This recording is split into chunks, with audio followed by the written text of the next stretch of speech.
أعوذ بالله من الشيطان الرجيم بسم الله الرحمن الرحیم وأنتم معرضون۔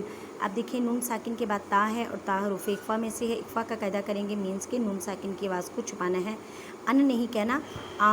تم میم ساکن کے بعد میم ہے، یہاں پہ ادغام ما غنہ کریں، یعنی کہ یہاں پہ گنہ کرنا ہے۔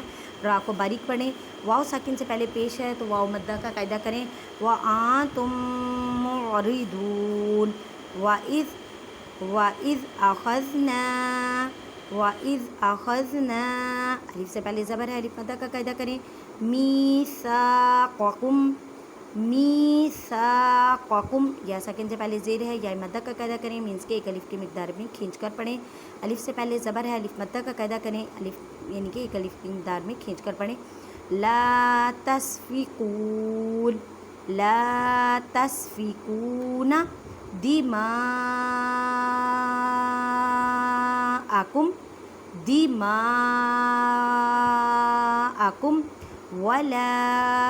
ولا تخرجون، را کو باریک پڑھیں، واو ساکن سے پہلے پیش ہے، واو مدہ کا قاعدہ کریں۔ انفسکم، اب دیکھیں نون ساکن کے بعد فا ہے، فا حروف اقفا میں سے ہے، اقفا کا قاعدہ کریں، ان نہیں کہنا، نون ساکن کی آواز کو چھپانا ہے۔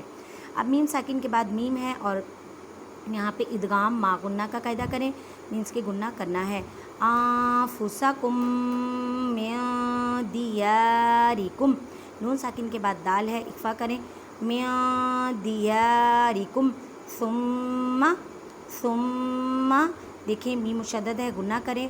اقررتم، قاف کلکلا کریں کیونکہ قاف ساکن ہے، وا کو پر پڑھیں۔ اقررتم وانتم تشہدون ثم انتم هؤلاء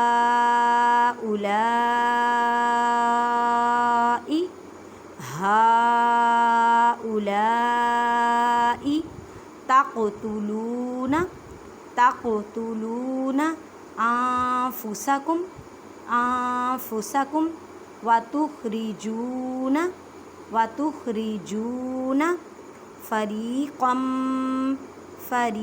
منكم من دیارہم، را کو باریک پڑھیں، الف سے پہلے زبر ہے، الف مدہ کا قاعدہ کریں۔ تظاہرون علیہم، اب دیکھیں یا ساکن سے پہلے زبر ہے، یا لین کا قاعدہ کریں، مینس کے نرمی سے پڑھیں۔ میم ساکن کے بعد با ہے، یہاں پہ اخفاء شفوی کا قاعدہ کرنا ہے، اخفاء شفوی میں گنہ بھی کرتے ہیں۔ علیہم بالاسم والعدوان، اب دال ساکن ہے، اس وجہ سے یہاں پہ کلکلا کریں گے، کلکلا کا مطلب ہے آواز کو ہلا کر پڑھنا۔ وَإِن یَأْتُوکم، دیکھیں حمزہ ساکن ہے، اس وجہ سے یہاں پہ جھٹکا دے کے پڑھیں گے، یہاں پہ نون ساکن کے بعد یا ہے، ادغام ما غنہ کریں۔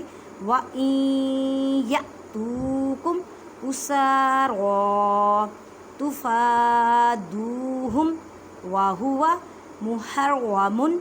مُحَرَّمٌ، اب دیکھیں میم کے پر تنوین ہے، تنوین کے بعد عین ہے، عین حروف ہلکی میں ہے، اظہار کا قاعدہ کریں۔ علیکم اخراجہم، جزاک اللہ۔